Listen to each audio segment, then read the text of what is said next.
Good morning students. अभी आप लोग को केमिस्ट्री में दूसरा चैप्टर पढ़ाने के लिए आए हैं हम। केमिस्ट्री में पहला चैप्टर जो आप लोग का था रासायनिक अभिक्रियाएं और समीकरण, ये चैप्टर आप लोग को क्लियर हो चुका है।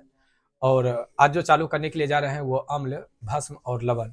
ये चैप्टर भी आप लोगों के बीच में सेम वैसे ही है जैसे आपको ये रासायनिक अभिक्रिया और समीकरण देखने के लिए मिला था। मुझे उम्मीद है अगर मन से पढ़ेंगे तो वैसे ही आपको ये भी समझ में आ जाएगा।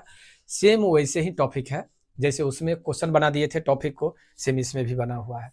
सबसे पहले इसमें हम लेकर के आए हैं आपको अम्ल और भस्म में अंतर से, समझ गए।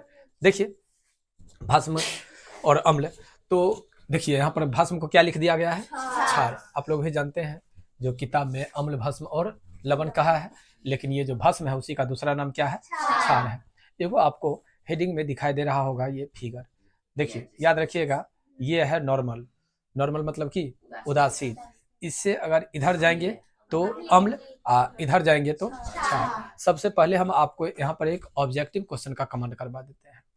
याद रखिएगा, अगर कहेगा किसी वस्तु का आपको नीचे में मिलेगा पढ़ने के लिए, इस चैप्टर में नीचे में आपको मिलेगा वस्तु के बारे में पढ़ने के लिए ये चीज, जो कौन वस्तु में कितना अम्ल पाया जाता है। लेकिन तत्काल के लिए अम्ल और भस्म की पहचान के लिए याद रखिएगा, 7 से कम होगा तो वो अम्ल होगा और 7 से ऊपर होगा तो क्षार होगा। ये बात याद रखिएगा।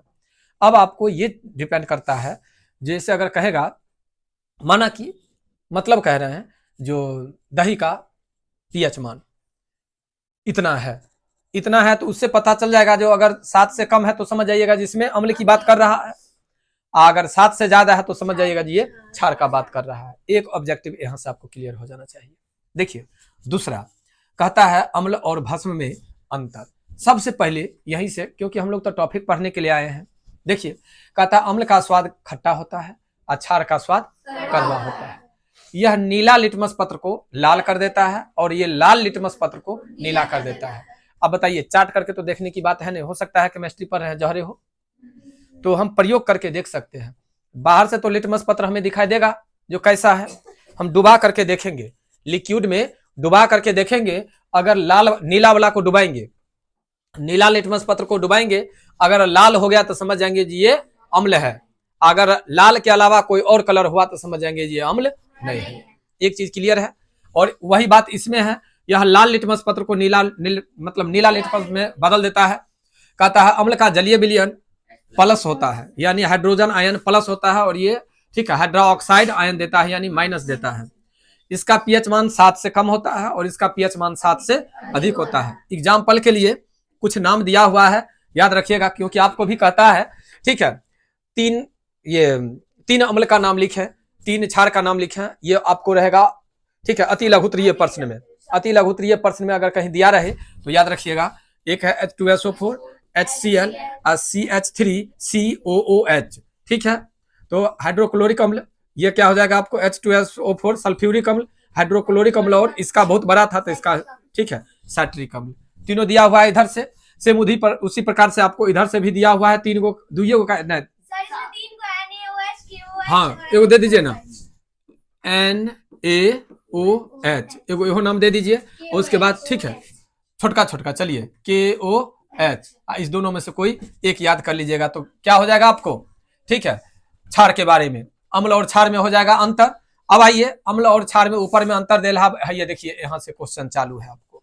कैसे, जैसे आपको अम्ल के बारे में जानना है तो अम्ल वह पदार्थ है जो जल में घुल करके हाइड्रोजन आयन प्रदान करता है, क्या कहलाता है, अम्ल कहलाता है। फिर क्षार, जल में घुलनशील भस्म को क्षार कहते हैं, जैसे NaOH, KOH, CaOH। देखिए यहाँ पर सटीक दिया हुआ है, आपको यहाँ से याद करने में कोई दिक्कत नहीं होगा। NaOH, KOH, CaOH, NH4OH।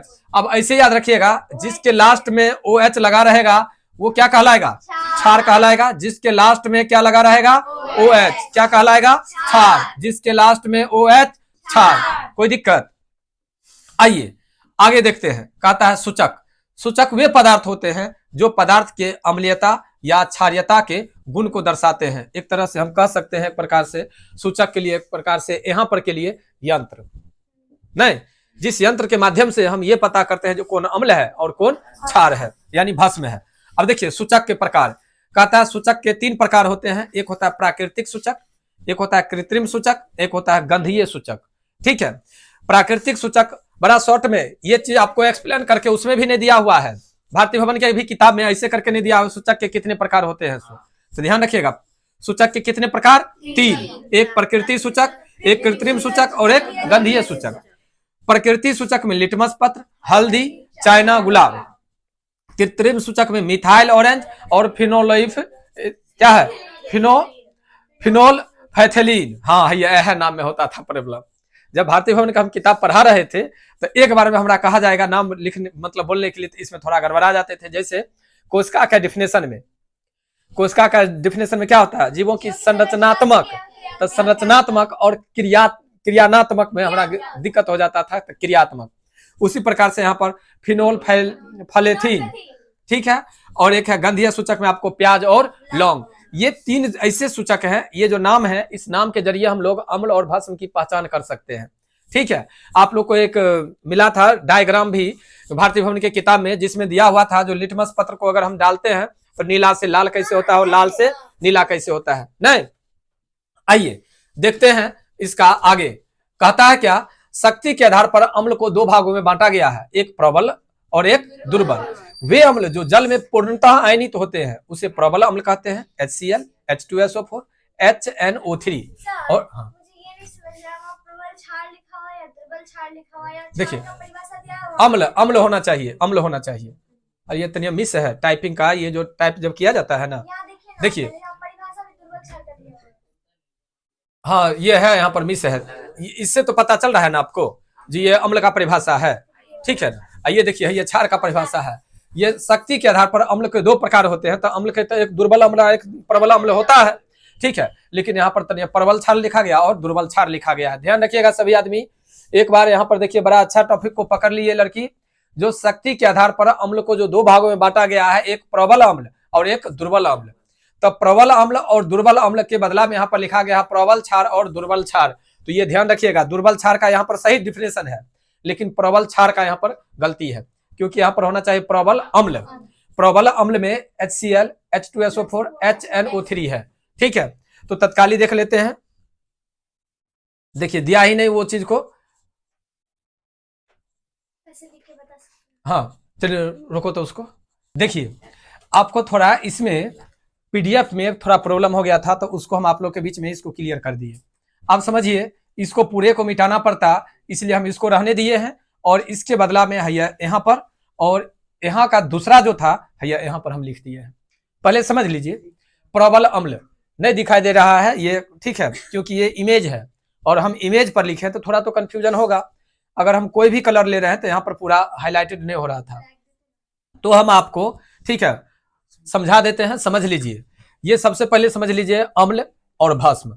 अम्ल भी 2 प्रकार के और भस्म भी 2 प्रकार के, भस्म कहिए या क्षार कहिए। अम्ल के 2 प्रकार में, एक प्रबल अम्ल, एक दुर्बल अम्ल। क्षार के बात में तो एक है, ठीक है, प्रबल क्षार और एक दुर्बल क्षार। थोड़ा कंफ्यूजन ना हो, आप लोग समझ लीजिए, यहाँ पर होना चाहिए प्रबल अम्ल और दुर्बल अम्ल, प्रबल ठीक है क्षार और दुर्बल क्षार, ये होना चाहिए। लेकिन आपको दिक्कत हो गया है। दिक्कत क्या हुआ? जो आपको ये थोड़ा टाइपिंग में कंफ्यूजन हो गया, टाइपिंग में कंफ्यूजन हो गया, तो हम आप लोग को एक्सप्लेन कर रहे हैं, अच्छा से समझ लीजिए। प्रबल अम्ल, यह है प्रबल अम्ल, और ये यहाँ पर प्रबल होना चाहिए दुर्बल अम्ल, तो दुर्बल अम्ल के बदला में है दुर्बल अम्ल। क्लियर?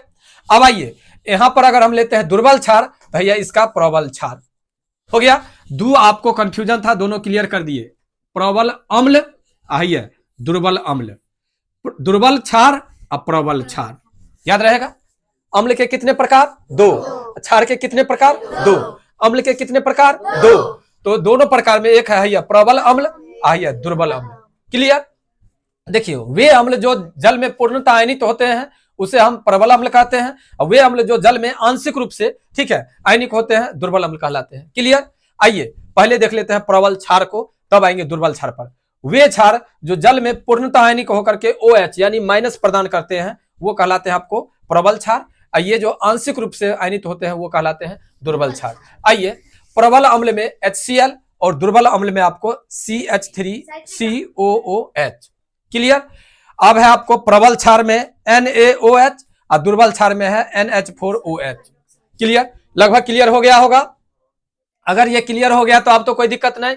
एक बार फिर से समझा देते हैं, क्योंकि हम लिखे हैं, लिखने में आप लोग को यहाँ पर दिखाई नहीं दे रहा होगा, तो मैं समझा दे रहा हूं, आप लोग समझ लीजिए। अम्ल, अम्ल के दो प्रकार, एक प्रबल अम्ल और एक दुर्बल अम्ल। क्षार, क्षार के दो प्रकार, एक प्रबल क्षार और एक दुर्बल क्षार। प्रबल अम्ल का मतलब होता है जो जल में घुल करके आयन, ठीक है, पूर्णतः हाइड्रोजन आयन प्रदान करते हैं, पूर्णतः, तो वो हुआ आपको प्रबल, और आंशिक रूप से जो घुलते हैं वो हुए दुर्बल। उसी प्रकार से प्रबल क्षार में पूर्णतः घुल करके OH प्रदान करते हैं, इसमें आंशिक रूप से घुल करके OH प्रदान करते हैं। कोई दिक्कत नहीं, याद रखने के लिए याद हो जाएगा। अगर हाइड्रोजन आयन पूर्णतः प्रदान करते हैं तो वो प्रबल अम्ल, आंशिक रूप से अगर हाइड्रोजन आयन अगर प्रदान करते हैं तो दुर्बल अम्ल। अगर OH पूर्णतः अगर प्रदान करते हैं तो आपको, ठीक है, प्रबल क्षार, अगर आंशिक रूप से प्रदान करते हैं तो दुर्बल क्षार। कोई दिक्कत नहीं, समझ में आ गया। अब चलिए, ये जो गलती लिखा हुआ था वो क्लियर हो गया आप लोग को, ठीक है, कहीं से कोई दिक्कत नहीं।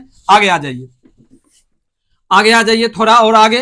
अब आगे आ जाते हैं हम लोग, इसी में थोड़ा और देखिए। अम्ल का सबसे मुख्य गुण है यह क्षारकों को उदासीन कर देता है। क्षारक का सबसे मुख्य गुण है कि वह अम्लों को उदासीन कर देता है, दोनों आपस में झगड़ा करता है। झगड़ा क्या करता है, सो देखिए, अम्ल उसको क्या कर देता है, क्षार बना देता है, और ठीक है, क्षारक को उदासीन कर देता है, और क्षार भी अम्ल को उदासीन कर देता है। कोई दिक्कत, तो हम कह सकते हैं अम्ल और भस्म आपस में मिल करके, ठीक है, उदासीनीकरण अभिक्रिया कर लेते हैं, कह सकते हैं। है भी ये चीज, उदासीनीकरण अभिक्रिया क्या है, तो अम्ल और भस्म आपस में मिल करके, ठीक है, जल और लवण का निर्माण कर लेते हैं। कोई दिक्कत नहीं, आगे आ जाइए। अब है आपको रंगीय सूचक। रंगीय सूचक रंगों में परिवर्तन लाता है और बताता है कि कोई पदार्थ अम्ल है या क्षारक। रंगीय सूचक में 3 सामान्य सूचक है, एक है लिटमस, मेथिल जिसको हम लोग मेथाइल कहते हैं, और तीसरा है आपको फिनाल्फथलीन, हो गया। इसके बाद है तीसरा आपको गंधीय सूचक, जो गंध के आधार पर पता करते हैं। जैसे आप लोग घर में देखते होंगे एलपीजी, एलपीजी में क्या करते हैं हम लोग, गंधे से ना पता करते हैं जो एलपीजी लीकेज कर गया है। हाँ हाँ, लिक्विड डाला जाता है, लिक्विड डाला जाता है, ठीक है। कहता है गंधीय सूचक गंध में परिवर्तन लाता है। प्याज, वैनिला, लौंग का तेल गंधीय सूचक है। इसमें एक विशेष प्रकार की गंध होती है। इसमें गंध अम्लीय या क्षारीय विलयन में बदल देता है या समाप्त हो जाते हैं, जिससे हम लोग पता कर लेते हैं ये अम्लीय है या ये क्षारीय है। इसका एग्जाम्पल थोड़ा किताब से हम बाहर से भी आपको बतला देते हैं। आप लोग देखे होंगे पेट्रोल, पेट्रोल में भी एक केमिकल को मिलाया जाता है, एलपीजी में भी एक प्रकार का केमिकल को मिलाया जाता है, जिससे हम लोग पता कर लेते हैं। इससे एलपीजी में कोई गंध नहीं होता है, कोई गंध नहीं होता है, ठीक है। तो अगर मान लीजिए अगर निकल गया तो पूरा बर्बाद हो जाएगा, तो उसी बर्बाद से बचने के लिए उसमें एक विशेष प्रकार के केमिकल को मिला दिया जाता है, ठीक है। अब हम लोग अगला दिन यहाँ से पढ़ना चालू करेंगे। देखिए, ये भी आप लोग को एसएफ में पढ़ने, सॉरी, भारतीय भवन में पढ़ने के लिए मिला है ये चीज हम आप लोग को, और ये छोटा क्लास है, तो ये क्लास को भी मैं उसी में इंक्लूड करके, दोनों का मर्ज करके मैं कल आप लोग को क्लियर कर दूंगा, ठीक है। कल का क्लास लंबा क्लास होगा। आज के लिए, तब तक के लिए बाय। Good morning students. कल आप लोग को हम बतलाए थे केमिस्ट्री में, जो आज थोड़ा बतला देते हैं, और इसी क्लास को हम कल लेकर के आगे चलेंगे। आप लोग ध्यान रखिएगा, कल जो क्लास चला है वो वीडियो को और आज वाले को दोनों को हम मर्ज करके आप लोग को अपलोड करेंगे, ठीक है। ये जो चैप्टर है, इस चैप्टर से अम्ल, भस्म और लवण, इस चैप्टर में आपको स्टार्टिंग में जो दिया हुआ केवल आपका कॉन्सेप्ट है, और इसमें बीच में जो है जैसे व्यंजक चूर्ण का प्रयोग, जैसे ये पेरिसोप्लास्टर का प्रयोग, इसका सूत्र, ये सब आपको CaCO3 का प्रयोग, उसका सूत्र, ये सब आपको इस चैप्टर का सबसे VVI है। और इसमें जो लिटमस पत्र देख रहे हैं, जो अभी आज आपका क्लास चलेगा, ये भी बहुत इंपॉर्टेंट है। आपको इसमें ऑब्जेक्टिव लेवल क्वेश्चन मिलेंगे ज्यादातर। देखिए, सबसे पहले कहता है, ये सूचक का नाम दिया हुआ है, लिटमस है, मेथिल ऑरेंज है, फिनाल्फथलीन है, हल्दी है, लाल पत्ता गोभी है, और लाल सलजम है। ये जो है ये अपना, और ये जो देख रहे हैं ये लिक्विड है, ठीक है। सबसे पहले ये लिटमस है, इसका जो अपना रंग है वो ये है, ठीक है। जब इसको अम्ल और भस्म, दो लिक्विड रखा हुआ है, वो लिक्विड की पहचान करना है। इससे हम ये जानते हैं, केवल ध्यान रखिएगा सभी आदमी, जो ये हम लोग को ध्यान में रखना है, जो लिटमस जो है नीला रंग और लाल रंग, क्या वो होगा, दो, नीला और लाल। कहता है अम्ल में अगर नीला को डालेंगे, नीला वाला को, तो अम्ल को क्या कर देगा, लाल कर देगा, और लाल रंग वाले को डालेंगे तो इसमें कोई परिवर्तन नहीं, कोई परिवर्तन नहीं करेगा। अम्ल में कोई परिवर्तन नहीं करेगा। अब कहिएगा सर एक ही में दोनों डाल करके देखना है। हाँ, पहले नीला डालेंगे, दोनों लिक्विड में बारी बारी से डालेंगे। अगर नीला रंग डालेंगे तो जिसमें रंग में परिवर्तन नहीं होगा समझ जाएंगे ये क्षार है। जिसमें रंग में परिवर्तन नहीं होगा समझ जाएंगे जो क्षार है। और रंग में परिवर्तन हो जाएगा यानी नीला लाल अगर हो जाएगा तो समझ जाएंगे जो अम्ल है। कौन चीज का? अब लिक्विड का फिगर संभव है? लिक्विड का फिगर तो यहाँ पर नहीं संभव है। अगर ये चीज तो प्रयोग के लिए होगा, जब लाया जाएगा तभी है।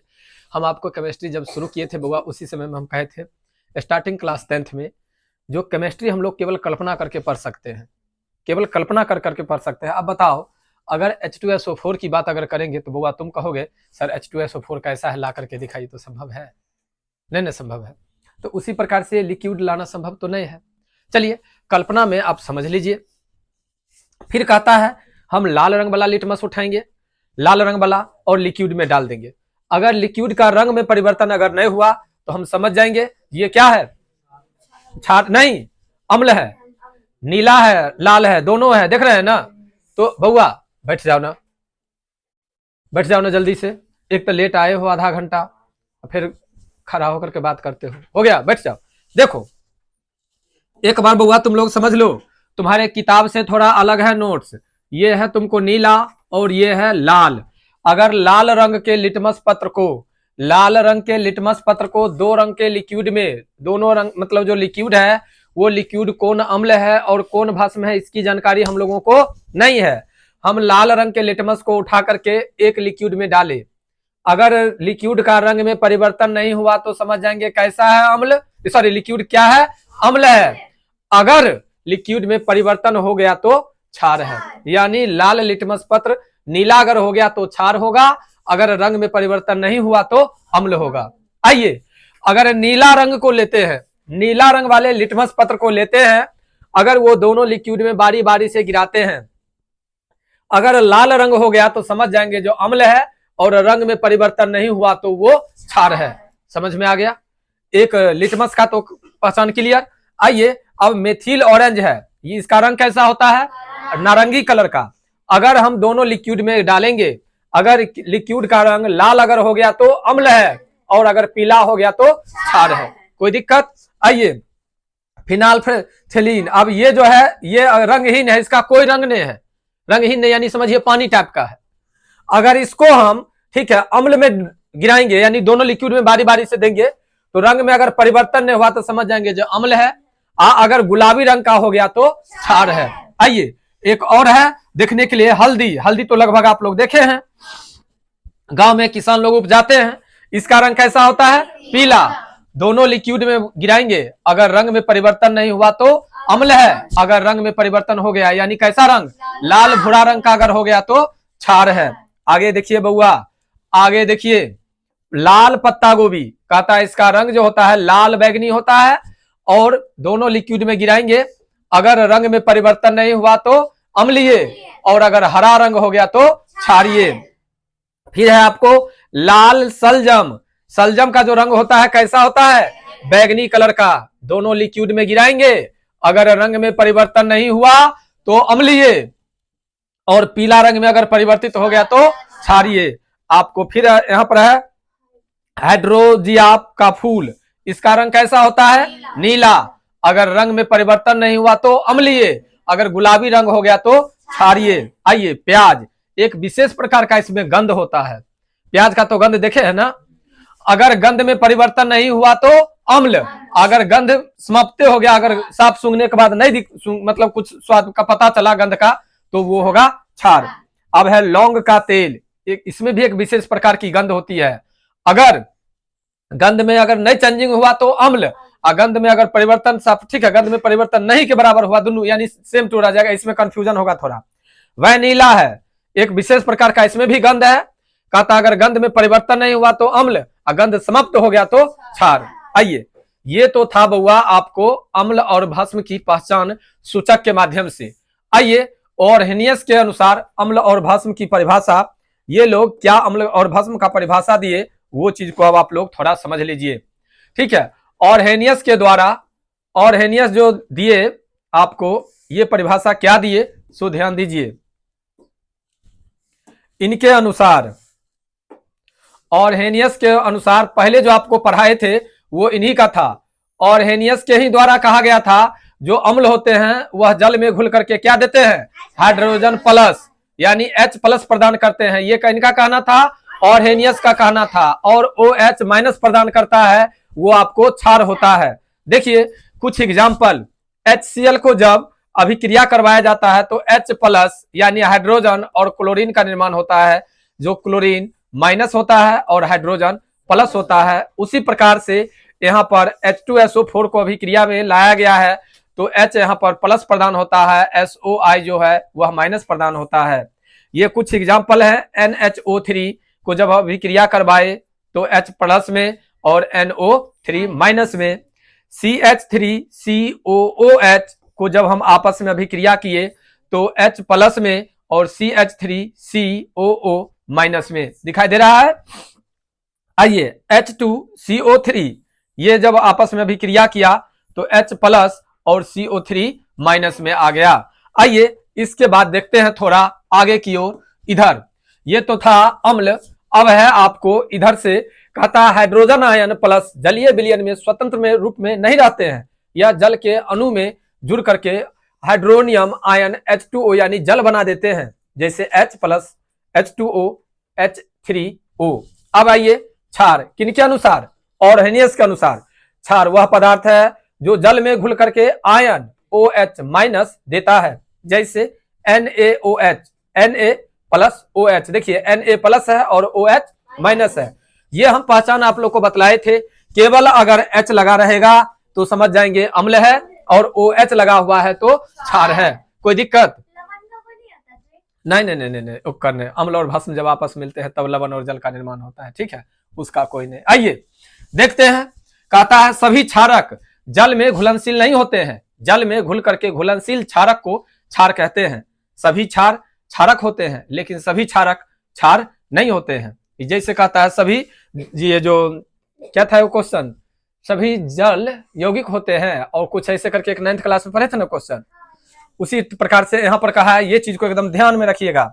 अभी वो 9वां वाला याद नहीं आ रहा है, लेकिन ये याद रखिएगा, सभी क्षार क्षारक होते हैं लेकिन सभी क्षारक क्षार नहीं होते हैं, ये याद रखिएगा। आइए अम्ल और भस्म के अब है रासायनिक गुण।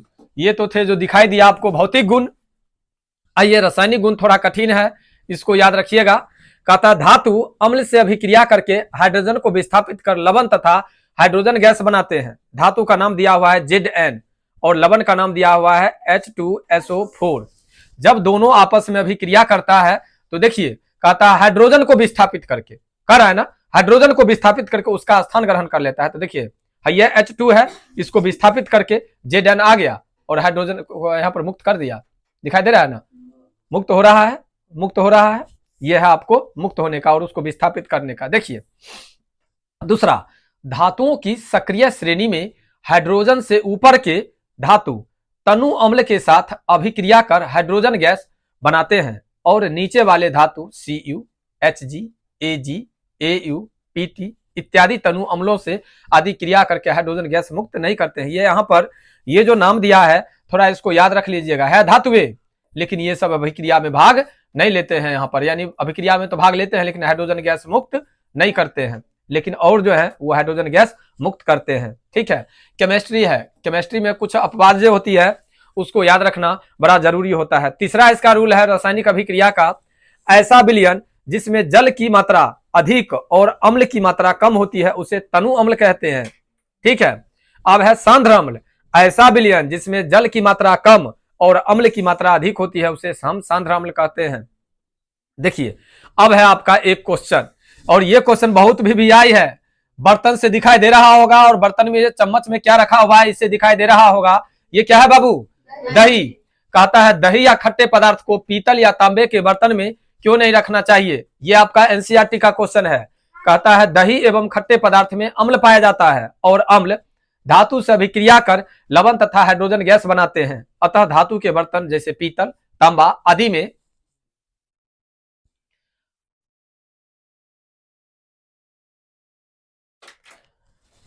खट्टे पदार्थ को नहीं रखना चाहिए, क्योंकि पदार्थ अम्ल से अभिक्रिया कर विषैला हो जाता है और खाने योग्य नहीं रह जाता है, यानी शरीर के अंदर के जाने के बाद वह बीमारी उत्पन्न कर देता है ना ऑब्जेक्टिव क्वेश्चन, ये याद रखिएगा आप लोग।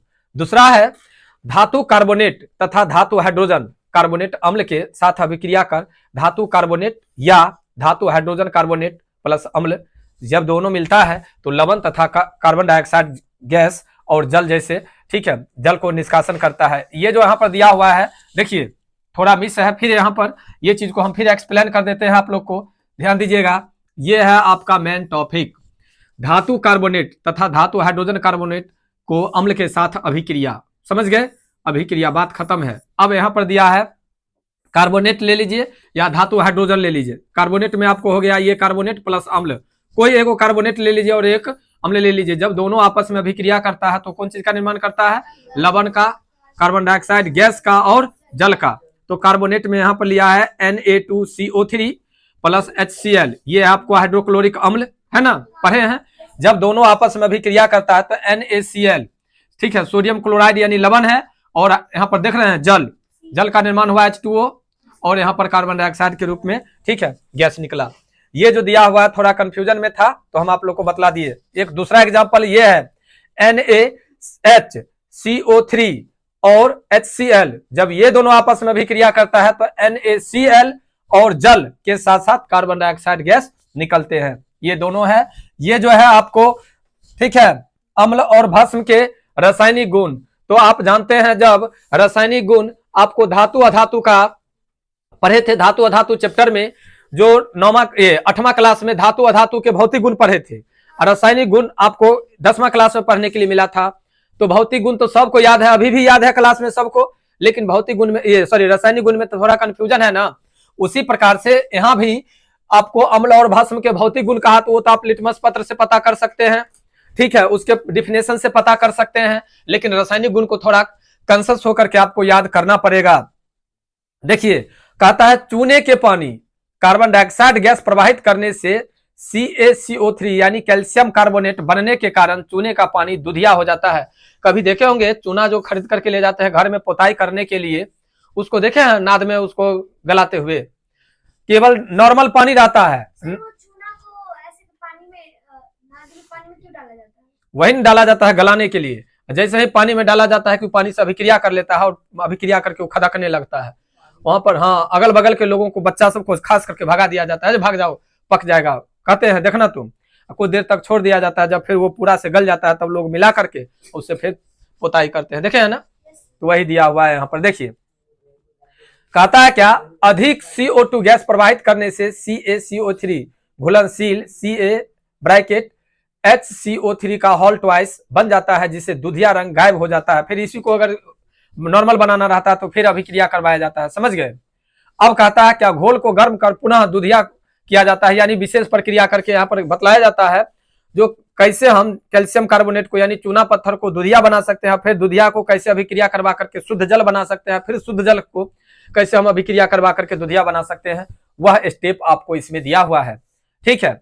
इसको ऐसे हम बतला दें आप लोग को, जो केमिस्ट्री में अभिक्रिया एक ऐसा चीज है जिसको वास्तविक रूप तो नहीं दिया जा सकता है, लेकिन अगर वास्तविक रूप के रूप में अगर कन्वर्ट करना हो तो कुछ अभिक्रिया ऐसा है जिसको कन्वर्ट किया जा सकता है। जैसे आपको बतलाते हैं बालम खीरा का रस, तो देखे हैं, नहीं सुने हैं, तब बात कैंसिल कीजिए, तब बाहर जाना ये बेकार है। उसमें ठीक है गला दिया जाता है, कौड़ी को गला दिया जाता है और बतलाया जाता है जो ये कैसा, ठीक है, पदार्थ है, ये कैसे शरीर में जाकर के इफेक्ट करता है। उसके रंग में मतलब कोई चीज मिलाता है तो रेड हो जाता है, फिर उसमें एक विशेष प्रकार का केमिकल मिलाता है तो व्हाइट हो जाता है, ठीक है।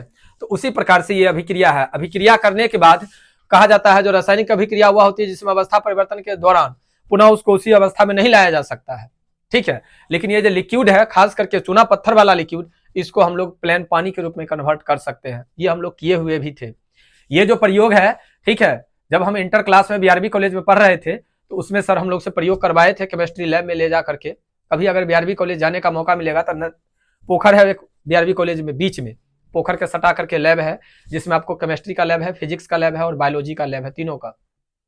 तो केमिस्ट्री में सर ये करवाए थे, जो जब पानी में दुधिया अगर हो गया कैल्शियम कार्बोनेट ठीक है, CaCO3 दुधिया हो गया, तो दुधिया को फिर एक छन्ना पत्री के सहायता से कैसे शुद्ध पानी के रूप में कन्वर्ट किया जाता है, वो प्रयोग हम लोग किए थे, समझ गए, वही यहाँ पर दिया हुआ है।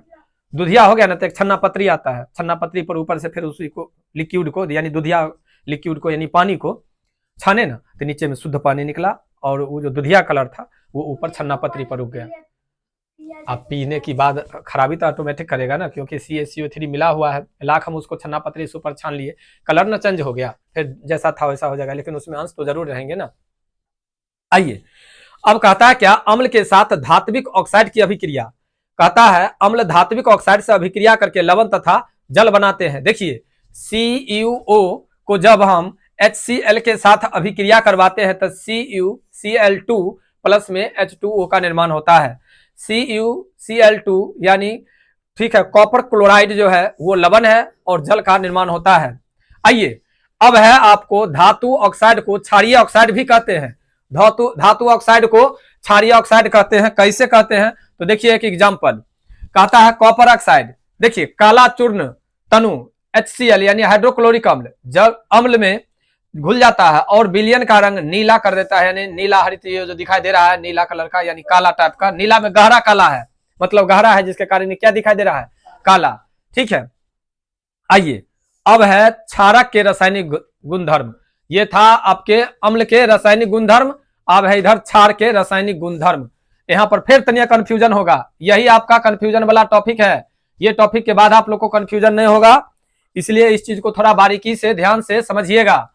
कहता है क्षारक धातु के साथ अभिक्रिया करके लवण तथा हाइड्रोजन गैस बनाते हैं, किंतु यह सभी धातु के साथ समान अभिक्रिया नहीं करता। जैसे Zn प्लस NaOH जब दोनों को आपस में अभिक्रिया करवाया जाता है तो Na2ZnO2 प्लस H2O, ये जो देख रहे हैं ये आपको मुक्त होने की पहचान है, हाइड्रोजन गैस, ठीक है। आइए लेकिन यह अभिक्रिया सभी धातुओं के साथ संभव नहीं होता है। Ai तथा Sn के साथ क्षारक अभिक्रिया कर हाइड्रोजन गैस बनाती है, क्योंकि इसके ऑक्साइड उभयधर्मी होते हैं। अब एगो बात बताइए आप लोग, उभयधर्मी ऑक्साइड किसे कहते हैं, कोई आदमी, आपको रासायनिक अभिक्रिया और समीकरण चैप्टर में उभयधर्मी ऑक्साइड बतलाया गया था,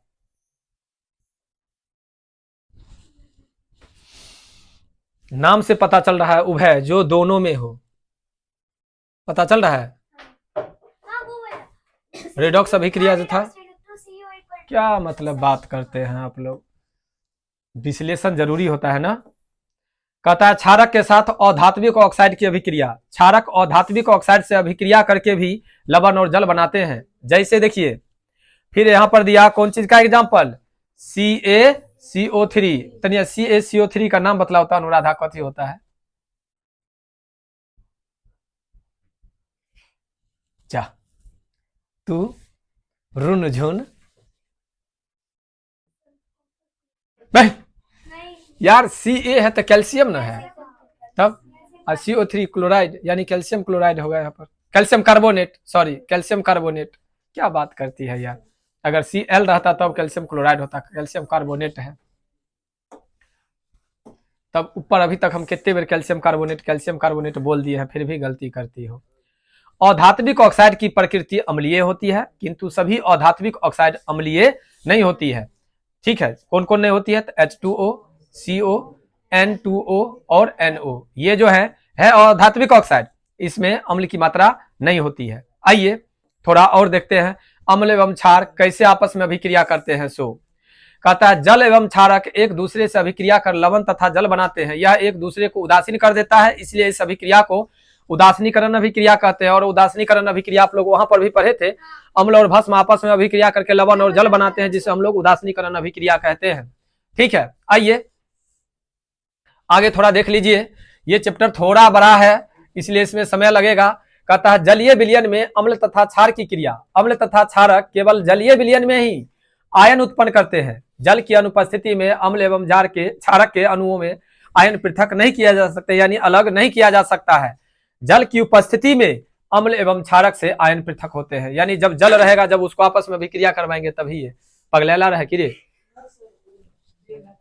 तब अब देखो अम्ल कैसे जल में घुल करके हाइड्रोजन आयन प्रदान करता है। सो हाइड्रोक्लोरिक अम्ल को जब आप अभिक्रिया करवाते हैं जल के साथ तो देखिए हाइड्रोजन प्लस प्रदान होता है और क्लोरीन गैस ठीक है माइनस में प्रदान होता है, दिखाई दे रहा है। आइए अब है एक तनुकरण। कहता जल में अम्ल तथा क्षारक को मिलाने पर उसके आयन सांद्रता में प्रति इकाई आयतन में कमी हो जाती है। इस प्रक्रिया को तनुकरण कहते हैं। ऐसे अम्ल या क्षारक को तनु अम्ल या तनु क्षारक कहते हैं। ठीक है, अब देख रहे हैं ना, आप जो कहे थे रुपेश बाबू जी सर कोई चीज का प्रयोग ये सब संभव है अपने यहाँ लाना। कभी जाइएगा आप लोग घूमते टहलते, अभी समय है ना, पहुंचिएगा और कहीं पहुंचिए या ना पहुंचिए, RNR कॉलेज में तो पहुंच सकते हैं ना। वहां के भूतपूर्व प्रिंसिपल सुरेंद्र सर हैं, आप जाइएगा गेट पे। हाँ अभी दिलीप सर हैं, तो प्रिंसिपल थे, अगर उनके नजदीक जाइएगा, उनके बिहेवियर को हम लोग जानते हैं। जाइएगा पहले रिस्पेक्ट के साथ मैं कमिन सर कह करके अंदर जाइएगा, तब कहिएगा सर हम फलाने जगह से आए हैं और हमें केमिस्ट्री वाला देखना है सर, कुछ लैब और कुछ का नाम बतला दीजिए सर। अपने पूछेंगे कौन कौन का नाम जानते हैं आप लोग, कितना वो छोटा है या बड़ा है आपको वो तुम नहीं कहेंगे। अगर एक दो का बतला दीजिएगा जैसे H2SO4 HCl CaCO3 अगर नाम बोल दीजिएगा तब देखिएगा आप उठ करके सर प्रिंसिपल सर यानी सुरेंद्र बाबू आपको बतला देंगे सब कुछ। हाँ खुद से बतलाएंगे, बहुत जानकार है, उनसे बात कीजिएगा ना, बात करने से पता चल जाएगा ये केमिस्ट्री के प्रोफेसर है, बात करने से। हाँ सर ऐसा होता है ना, जो टीचर जिस चीज के रहते हैं उनसे बात करने से पता चल जाएगा, इतने विद्वान है वो, समझ गए। अब बताइए ये सब चीज अपना केमिस्ट्री की क्लास में अवतार कोचिंग में संभव है लाना, इसलिए केवल कल्पना करके पढ़ लीजिए इसको, समझ गए बाबू। कहता है सांद्र अम्ल में जल की मात्रा कम से कम रहती है और तनु अम्ल में जल की मात्रा अपेक्षाकृत अधिक से अधिक रहती है। अब देखिए पीएच स्केल, इसका थोड़ा समझ लीजिएगा, ये बड़ा इंपॉर्टेंट है, ये आपको पूछेगा एग्जाम में। कहता है सन 1909 में फ्रेंच वैज्ञानिक SPL सोरेंस एक स्केल विकसित किया जिसे हम लोग पीएच स्केल कहते हैं। पीएच में पी का मतलब होता है पोटेंज और इसका अर्थ होता है शक्ति, समझ गए। देखिए इधर हाई का मतलब होता है हाइड्रोजन, एच का मतलब होता है हाइड्रोजन, इसका अर्थ होता है हाइड्रोजन आयन, अतः पीएच का शून्य की शक्ति। ठीक है, पीएच का मान 0 से लेकर के 14 के बीच होता है। अगर 7 है मिडिल पॉइंट, अगर 7 है तो उदासीन होगा, 7 से कम है तो अम्लीय होगा और 7 से अधिक है तो क्षारीय होगा। देख रहे हैं ना, फिगर बना करके आपको बतलाया हुआ है, देख रहे हैं, बैटरी है ना, ये बैटरी है, ये लेमन है, ये टोमेटो दिया हुआ है, मिल्क दिया हुआ है, ब्लड दिया हुआ है, स्टोमक, ठीक है, सब दिया हुआ है। आपको किसमें कितना है अम्ल की मात्रा वो दर्शाया हुआ है, समझ गए। इस चीज को जरूर आप लोग याद कीजिएगा। आइए पीएच स्केल को हम लोग थोड़ा समझते हैं। कहता है किसी विलयन के हाइड्रोजन आयन की सांद्रता के ऋणात्मक लघु गुणक को उस विलयन का पीएच मान कहते हैं। देखिए पीएच जो होता है माइनस लॉग ब्रैकेट में पीएच प्लस यानी हाइड्रोजन की मात्रा जो होती है वो इक्वल टू 1। ये चीज को आप लोग को भारतीय भवन के किताब में भी एक्सप्लेन किया गया हुआ है, देखे है ना, न्यूमेरिकल क्वेश्चन भी है। आइए कहता है पीएच स्केल एक प्रकार का पैमाना है जिसकी सहायता से हम किसी विलयन का अम्लीयता, क्षारीयता या उदासीन होने की मान का जांच करते हैं। देखिए जांच एक दिया हुआ है यहाँ पर, कहता है रंगों का पीएच मान, ये तो दिखाई दे रहा है, यहाँ पर क्या दिखाई दे रहा है, ये दिखाई दे रहा है ना, मतलब मिडिल कहिए यानी मध्य बिंदु कहिए, यहां से इधर जितना भी होगा वो क्या होगा, अम्ल होगा, इधर जो भी होगा वो क्षार होगा। और इसको देखिए दर्शाया है एक, ठीक है, ग्राफ से, पर्पल कलर है और यहाँ पर रेड कलर है, दिखाई दे रहा है ना। इसको इसी चीज को आपको यहाँ पर है ये दर्शाया है इस रूप में। जैसे अगर आपको कहा जाए जो स्टोमच एसिड में कितना रहता है अम्ल की मात्रा, तो 1। अगर आपको कहा जाए वाटर तो वाटर विद्युत यानी उदासीन होता है वो, ठीक है, तो कितना है 7। ब्लड का पीएच वैल्यू जो होता है कितने होता है 8, दिखाई दे रहा है ना। ये आप लोग जरूर याद कर लीजिएगा, रोक करके, समझ गए ना सब आदमी, याद कर लीजिएगा। यहां से भी आपका क्वेश्चन रहेगा, जैसे अगर कह देता है जो आपको, ठीक है, बेकिंग सोडा का पीएच वैल्यू कितना होता है, तो आप मान लीजिए आपको ये तो ऑब्जेक्टिव टाइप में रह सकता है ना क्वेश्चन, तो जब वहां पर ये क्वेश्चन अगर होंगे तो कहीं आप लोग से ऐसा ना हो जाए जो ये में आप मिस कर जाएंगे। अभी तो हम आप लोग को स्पीड में और शॉर्ट में समझा रहे हैं, ये चीज हम आप लोग को पढ़ाए हुए हैं बारीकी से, बहुत स्लो करके हम आप लोग को ये चैप्टर क्लियर किए हुए हैं, लेकिन अभी आप लोग को हमें याद आ जाए इसलिए शॉर्टकट में चल रहे हैं। तो हम शॉर्टकट में चल रहे हैं तो बोल ना रहे हैं स्पीड में, लेकिन ये चीज तो आपके पास में एक्सप्लेन करने के लिए बोर्ड पे है, तो रोक करके ये चीज याद कर लीजिएगा ताकि आपको ऑब्जेक्टिव क्वेश्चन में कहीं से दिक्कत न हो। आइए अम्ल और भस्म में कुछ अंतर को देख लेते हैं। कहता है ठीक है, अम्ल और भस्म कहिए चाहे अम्ल और क्षार कहिए, दोनों एक ही है। क्षार का मतलब भस्म ही होता है। कहता है इसका स्वाद खट्टा होता है और इसका स्वाद खरा होता है। यह स्वाद चखने के बाद कहता है यह नीले लिटमस पत्र को लाल कर देता है, लेकिन चख करके मत देखिएगा भाई, कोई आदमी स्वाद मत चेक कीजिएगा। हम लोग भोजन का स्वाद पता कर सकते हैं। कुछ ऐसे पदार्थ हैं केमिस्ट्री में जो चखने के बाद मर जाइएगा। कौन चीज? खारा मतलब कड़वे होता है भाई, खारा मतलब कड़वा होता है। हाँ सुनिए एक मिनट, ये कोई और आदमी प्रयोग किए हैं, आप लोग मत प्रयोग कीजिएगा। आप प्रयोग करने के चक्कर में ठीक है चले जाइएगा भगवान घर। पता है ना श्वेत फास्फोरस, वह प्रयोग करने के चक्कर में कई साइंटिस्ट चले गए, इसलिए ऐसा काम मत कीजिएगा, समझ गए। दिया हुआ है केमिस्ट्री में और फिजिक्स में, चाहे आपको बायोलॉजी में या क्लास 10th के कोई भी स्टूडेंट, जो आपको याद करना है वो चीज याद करने में नहीं होता है। जो चीज संभव नहीं है वो चीज को चाहते हैं प्रयोग करने के लिए।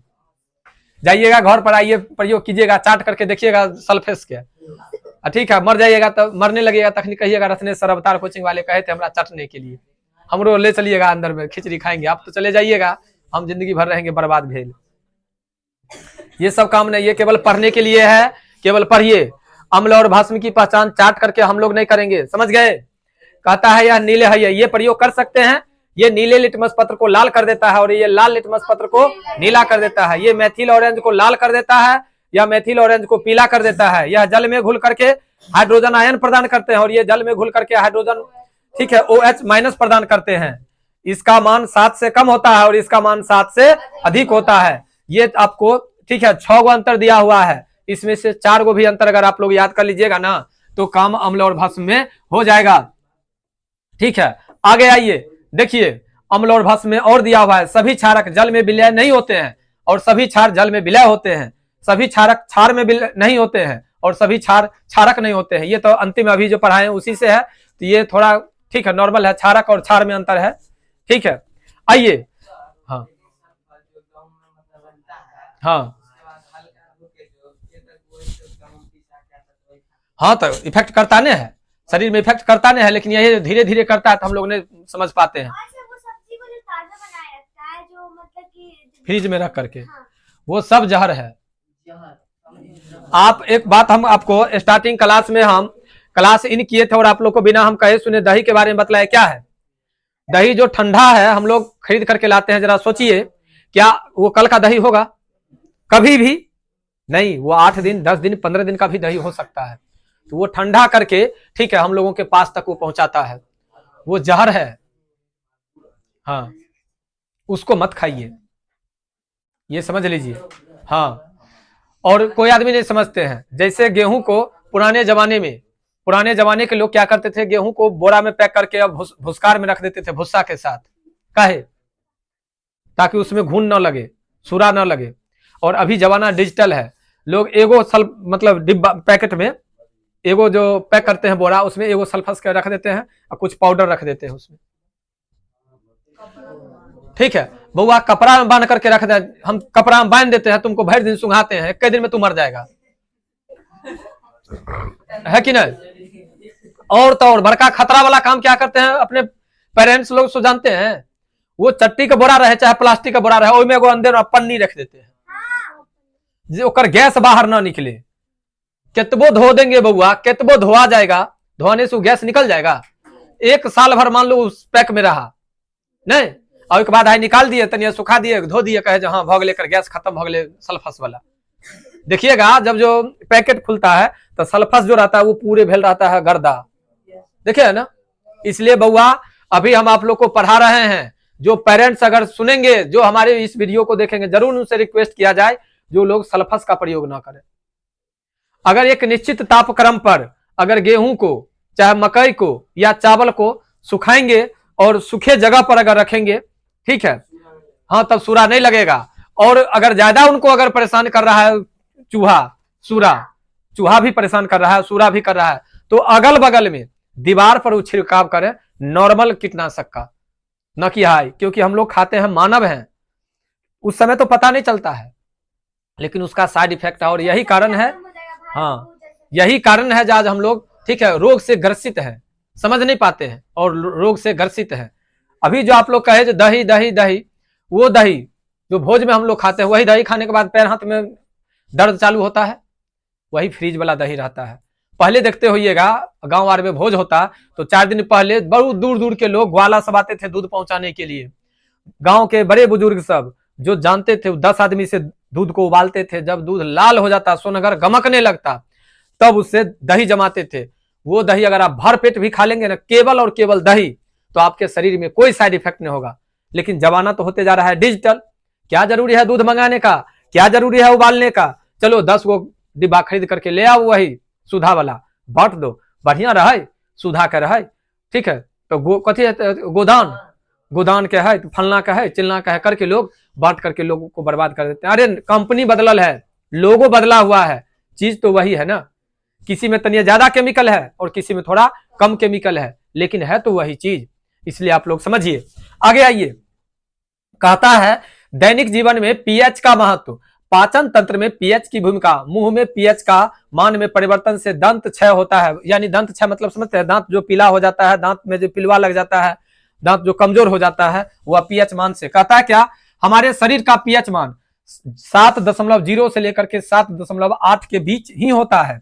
देखिए ये सब दिखाई दे रहा है ना, ठीक है। Different between acid and base में कैसे कैसे अंतर है वो चीज को आपको दर्शाया है। देखिए कहता पीएच के मान से कमी होने से शरीर अम्लीय हो जाता है और पीएच के मान में वृद्धि होने से शरीर क्षारीय हो जाता है। अम्लीय एवं क्षारीय दोनों अवस्था में बुखार लगने की संभावना रहती है, यानी अम्ल का यानी पीएच का मान हमारे शरीर में सामान्य रहना चाहिए।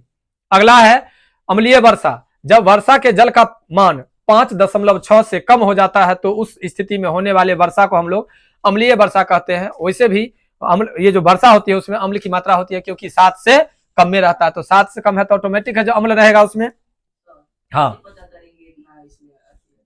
नहीं, ये चीज तो चेक करके इसके चेक करने वाले सूचक है ना, ऊपर में दिया हुआ है ना, सूचक से आप पता कर सकते हैं, माप सकते हैं। कभी कभी नहीं देखते हैं जो आपको पहले ही बतला देता है, जो अभी बारिश जो होने वाली है तो बारिश में इतनी गति से हवा बहेगी, तो कोई ना कोई चीज से तो चेक करके नहीं बतलाता है। उसी प्रकार से जो बारिश हुई तो बारिश में देखिएगा कहीं कहीं पर कीड़ा मकोड़ा ज्यादा मरने लगता है, कीड़ा मकोड़ा मरने लगता है या कुछ इस टाइप का इन्फेक्शन देखने के लिए मिलता है, तो तुरंत उसकी जांच की जाती है। जो जांच का उपकरण हमारे पास आपके पास नहीं है, तो वो अपना जैसे ही पता चलता है तो वो लेकर के आता है और उसको जांच करता है। ये साइंस जो है ना काफी डेवलप कर गया है, हम लोगों को, आप लोगों को इसकी जानकारी नहीं है, ठीक है। देखिए कहता है पीएच मिट्टी का अम्लीयता, क्षारीयता या उदासीन होना उस खेत में लगाए जाने वाले फसल या पौधे पर निर्भर करता है। देखते होंगे कभी कभी आप ढेला टाइप का देखते होंगे उजला कलर का, जब आलू का खेती करते हैं तो लोग मिलाते हैं, वही अम्लीयता को दूर करने के लिए, अम्लीयता को यानी अम्ल की मात्रा जो मिट्टी में बन जाती है तो उसी को दूर करने के लिए खाद का नहीं होता है, तो होता है, नाम हमारा याद नहीं है, नाम नहीं पता भाई, किसान सबको देखते हैं देते हुए, नहीं जी ढेला टाइप का होता है, फोड़ करके और तो पूरे खाद में मिला करके डालते हैं कि आलू की खेती होगा। अब जो हो, मैं नाम नहीं जानता, लेकिन वो इतना मुझे पता है जो अम्लीयता को दूर करने के लिए उसमें मिलाया जाता है, समझ गए।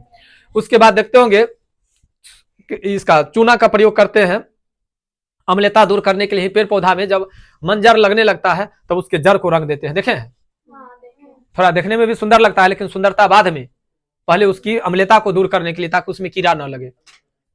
अब होगा, अब बसंत ऋतु आने वाली है ना, आपको पता है ना बसंत ऋतु में होता है सरस्वती पूजा, ये बात पता है ना। बसंत पंचमी, बसंत पंचमी तो 18/5 आए से लगभग बसंत ऋतु आज हो जाना चाहिए कि वही ना, आज 18 तारीख हो गया था, 18, 19, 20, 21, 22 लगभग कल से होगा। 23 तारीख को है बसंत पंचमी, यानी पंचमी के दिन होता है ना पूजा, तो 5 दिन पहले से बसंत ऋतु आ जाएगा, यानी कल से लगभग चालू हो जाएगा बसंत ऋतु। बसंत ऋतु में अपने यहाँ सभी पेड़ पौधे जो होते हैं उसकी पत्तियां झड़ने लगती है, ठीक है, और ठंडा जो है सामान्य होने लगता है, ठंडा सामान्य होने लगता है, ठीक है। अब वो समय आ रहा है धीरे धीरे। चलिए अब देखिए थोड़ा और बउआ आगे की ओर चलते हैं हम लोग। देखो कहता पौधे के उपयुक्त विकास के लिए आदर्श मिट्टी यानी उपजाऊ मिट्टी के पीएच मान जो होना चाहिए कितना तक होना चाहिए, 7.6। अगर इससे कम गया तो समझिए जो उस मिट्टी में ठीक से नहीं काम करेगा फसल पौधा। अब फसल पौधा को बरकरार रखने के लिए उसकी अम्लता को दूर करना होगा। आगे आइए, कहता जब मिट्टी अम्लीय हो जाता है तो उसे बिना बुझा हुआ चूना CaO, बुझा हुआ चूना CaOH का होल ट्वाइस या चौक CaCO3 जैसे क्षारकों का उपयोग कर मिट्टी को उदासीन कर दिया जाता है ताकि मिट्टी को उपजाऊ बनाए रखा जाए। यह है ना, यही कोनो है चूना पत्थर, यानी पत्थर, चूना पत्थर जानते हैं ना, ढेला टाइप का, उसको फोड़ करके मिट्टी में मिला दिया जाता है। जब मिट्टी उदासीन हो जाएगा तब उपजाऊ रहेगा, क्षारीय रहेगा तब भी उपजाऊ नहीं रहेगा, अम्लीय रहेगा तब भी मिट्टी उपजाऊ नहीं रहेगा। आइए, कहता है जब मिट्टी क्षारीय हो जाता है तो उसे जिप्सम और ढेंचा सेल्सबेरिनिया, ठीक है, एक्यूलिएटा की हरी खाद का मिश्रण का उपयोग करके मिट्टी को उदासीन किया जाता है ताकि मिट्टी फिर उपजाऊ रहे। अब है आपको हाइड्रोक्लोरिक अम्ल के पीएच का मान 1.4 होता है। यह हाइड्रोक्लोरिक एसिड है, दिखाई दे रहा है। होम्योपैथिक दवाई देख रहे हैं ना, होम्योपैथिक दवाई पी करके देखिएगा कोई आदमी। पेट का दर्द एवं जलन से छुटकारा पाने का लिए एंटासिड जैसे क्षारकों का उपयोग किया जाता है इसका। अब है एंटासिड का अर्थ एंटी एसिड अर्थात प्रति अम्ल। एनामेल, दांत की ऊपरी परत को एनामेल कहते हैं। यह कैल्शियम फॉस्फेट का बना होता है। एनामेल शरीर का सबसे कठोर पदार्थ होता है, यानी दांत, ठीक है, माथों से कठोर होता है, ठीक है। आइए, अब कहता है, देखिए ये दांत दिखाई दे रहा है, ये देखो, अरे एक और चीज, हाँ, आहार नाल की प्रक्रिया को यह दर्शा देते हैं। देखो ये जो देख रहे हो लाल के, एक नाम है लार ग्रंथि। हाँ, ये क्लियर यहाँ पर दिखलाया है, ठीक है, यह लार ग्रंथि। इसी से लार टपकता है जो भोजन का शुरुआती पाचन तंत्र है, ठीक है। कहता जब मुंह का पीएच मान 5.5 से कम हो जाता है तब इनामेल का संचारण होने लगता है। खाना खाने के बाद मुंह में उपस्थित बैक्टीरिया भोजन के अपशिष्ट शर्करा एवं खाद्य पदार्थों जो दांत के बीच फंसे रह जाते हैं का निम्नीकरण करके लैक्टिक अम्ल बनाते हैं। कौन चीज ये देखने रहे, फसल है, ये फसल है भोजन का। सबसे ज्यादा कथी फंसता है? भिंडी का सब्जी, हाँ, मुर्गो वाला फंसता है। तब जो मुर्गा खाते हैं वो आदमी जानिए, नहीं हमरा तो देखते हैं बड़का कंठी लिए हुए हैं, तो पदार्थ जो दांत के बीच फंसे रह जाते हैं निम्नीकरण करके लैक्टिक अम्ल बनाते हैं। देखिए, जब लाल चींटी, बिरहनी या मधुमक्खी काटता है या डंक मारता है तो वह एक प्रकार का अम्ल छोड़ता है जिसके कारण दर्द एवं जलन होती है। यह अम्ल मेथनोइक अम्ल होता है। बुआ याद रखना, वो जो काटता है और फूलने जाता है, दर्द करता है, किसके कारण? मेथनोइक अम्ल के कारण। इसको हम लोग दूसरा फॉर्मिक अम्ल भी कहते हैं। कथी है नहीं था, ठीक है, सर के पास जाकर के मिलो ना।